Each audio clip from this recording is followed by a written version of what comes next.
Assalamualaikum warahmatullahi wabarakatuh. Berjumpa kembali dengan Friendly Subristian Channel, channel yang selalu memberikan informasi terbaru terkait dunia ASN, baik itu PNS maupun P3K, dan berita terkini yang ada di negara Indonesia. Pada kesempatan hari ini saya akan menyampaikan terkait rapat dengar pendapat di Komisi 2 DPR RI antara Menpan RB, Kepala BKN, dan juga Otorita IKN atau Ibu Kota Nusantara. Jadi kita nanti akan menyaksikan RDP antara anggota DPR khususnya di Komisi 2 terkait penjelasan dari Menpan RB maupun BKN terkait percepatan pengangkatan tenaga honorer R2 dan R3. Kita simak baik-baik videonya. Ini video saya mengutip dari channel YouTube-nya DPR RI TV Parlemen. Bagi teman-teman yang baru mengetahui channel Friendly Subristian, mohon dukungannya dengan cara subscribe, like, dan tulis tanggapan di kolom komentar. Kita langsung masuk ke videonya. Terima kasih Bu Menteri. Pak. Dan silakan.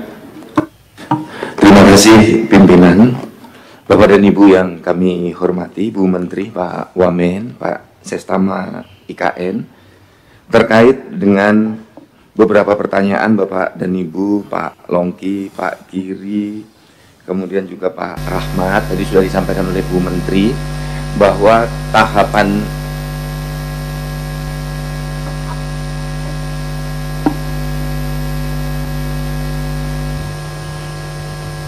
Silakan Prof, lanjut aja. tahapan tes CAT itu terus kita laksanakan, dan hari ini sudah kita laksanakan dengan sebanyak coba teman-teman di slide-kan pelaksanaan seleksi yang mulai berlangsung hari ini melanjutkan seleksi tahap 1. Jadi sudah berjalan ada 13 titik di luar negeri, pesertanya 28 orang. Ini seleksi yang termahal ini. 28 orang di 13 titik. Kemudian yang di BKN ada 53 titik mandiri. Di luar yang ada di kantor BKN dan di 14 regional serta 21 UPT dan 100 titik lokasi mandiri instansi. Ini yang sudah mulai berjalan pada hari ini, dan peserta yang ikut Ibu dan Bapak, slide berikutnya. Bukan ini. Yang garis besarnya saja. Yang di depan ada 800 berapa? Coba teman-teman di slide sebelumnya. Itu. Ya, coba slide di depannya. Ya.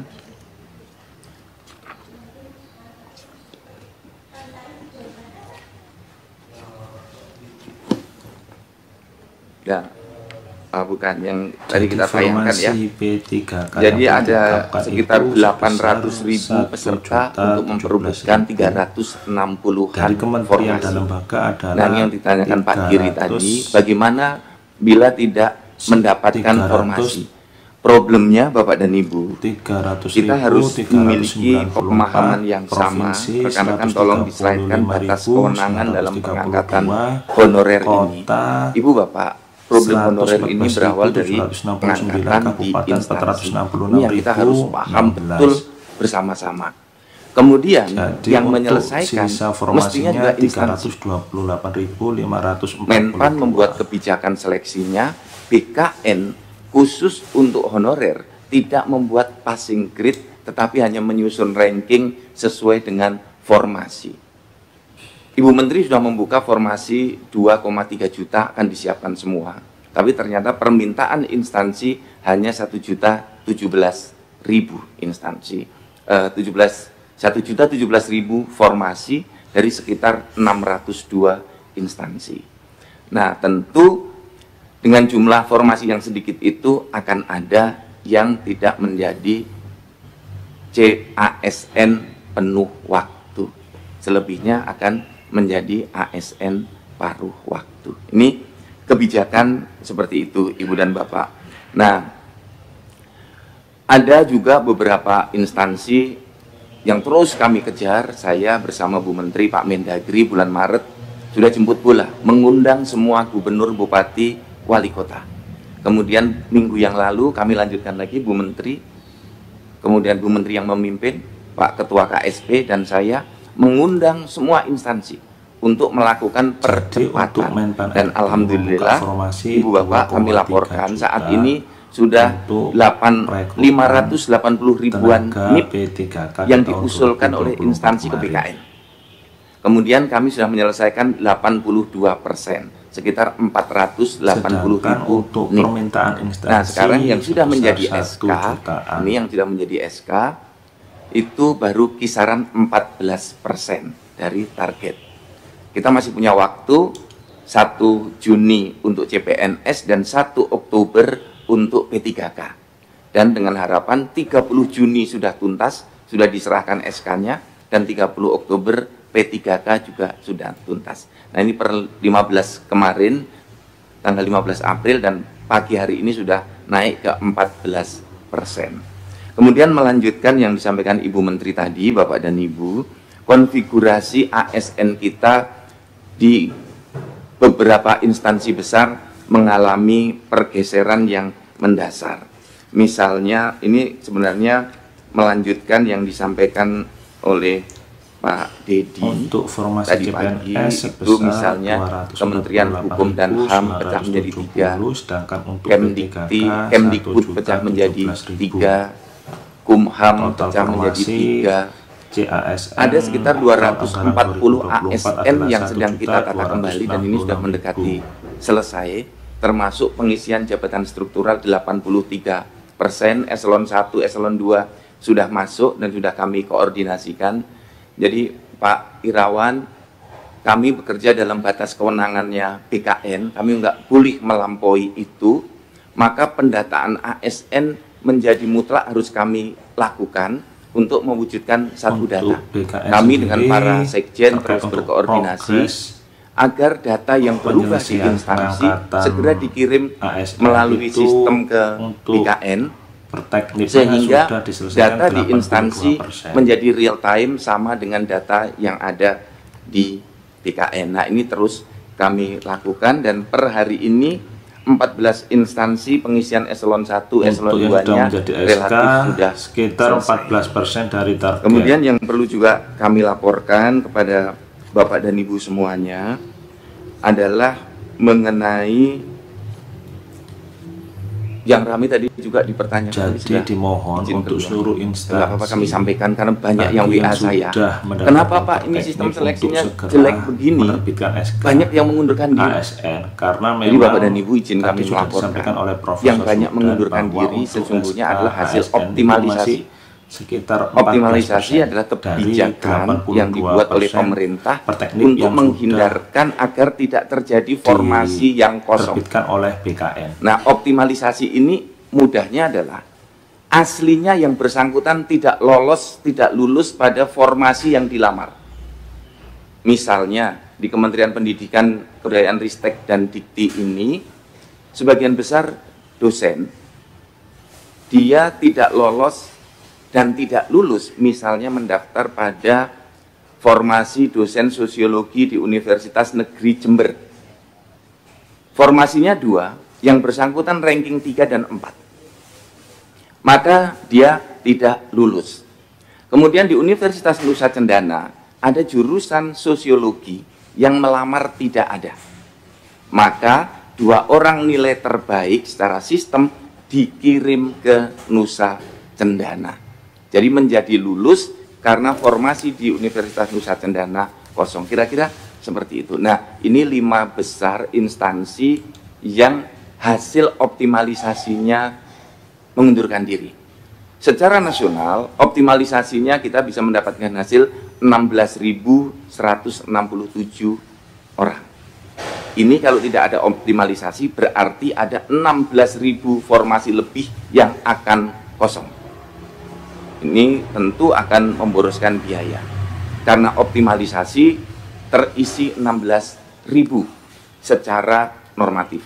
Kemudian setelah diisi dengan optimalisasi ada 1.967 yang mengundurkan diri, 12%. Alhamdulillah masih ada 88% yang tadinya kosong menjadi terisi. Memang benar yang disampaikan Bapak dan Ibu semuanya, bagian terbesar yang disampaikan Pak Longki tadi juga, bahwa karena jaraknya jauh. Nah, ini optimalisasi ini Bapak dan Ibu, kebijakan dari Ibu Menteri adalah pada satu instansi. Nah, karena Kemdiktisaintek itu kampusnya banyak dan tersebar di seluruh Indonesia, maka kendala terbesar adalah jauh dari domisilinya. Tapi sebenarnya bisa diterima dulu, 5 tahun kemudian pindah itu bisa diatur oleh kementeriannya. Kemudian yang kedua, karena tidak ada izin keluarga, kemudian karena kesehatan orang tua dianggap mengundurkan diri oleh polemik banyaknya diri karena dari usulan instansi, kemudian sedang S2 atau S3 di tempat yang lain, kemudian terkendala kondisi kesehatan, dan lolos kemudian dia merasa ASN salah 2024. memilih formasi. Bahwa ternyata bukan ini yang saya pilih, saya tidak cocok, kemudian mengundurkan diri. Ini ada pernyataan dari yang bersangkutan. Dan yang terakhir, merasa penghasilannya kalau nanti jadi PNS itu sedikit. Ini Bapak dan Ibu, gambaran hasil optimalisasi, dan seperti yang muncul di berbagai media, kami terbuka, Ibu Menpan, kami dari BKN terbuka untuk perbaikan sistem.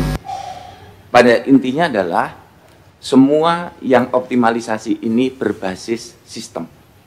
Jadi nilai terbaik yang kemudian didorong ke formasi-formasi yang masih kosong. Inilah upaya maksimal yang kita lakukan agar formasi yang ada terisi.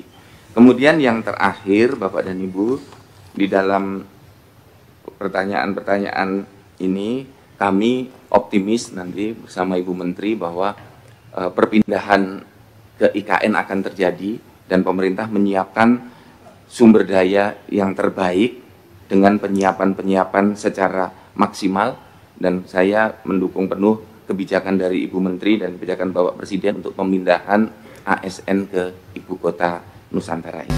Terima kasih. Wassalamualaikum warahmatullahi wabarakatuh. Jadi sesuai yang telah disampaikan oleh Profesor Sudan, bahwa untuk Perteknik dari BKN itu sudah mengeluarkan 84%. Jadi usulan dari masing-masing instansi yang sudah masuk di BKN dan sudah dikeluarkan Pertekniknya itu sekitar 80-an%. Tetapi tadi sesuai yang dijelaskan oleh Profesor Sudan, untuk yang sudah terbit SK-nya itu masih sekitar 12%. Jadi masih sangat jauh sekali selisihnya.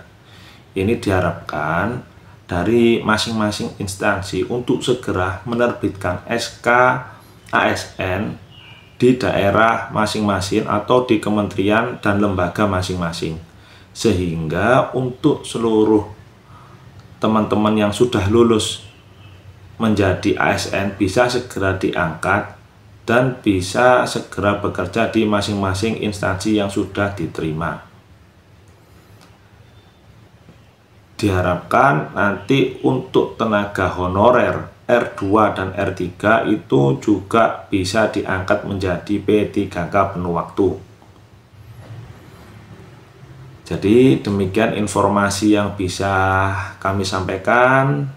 Jangan lupa dukung terus channel ini dengan memberikan subscribe, like, dan tulis tanggapan di kolom komentar. Ada kurang ada lebihnya, kami mohon maaf yang sebesar-besarnya. Saya akhiri, wassalamualaikum warahmatullahi wabarakatuh.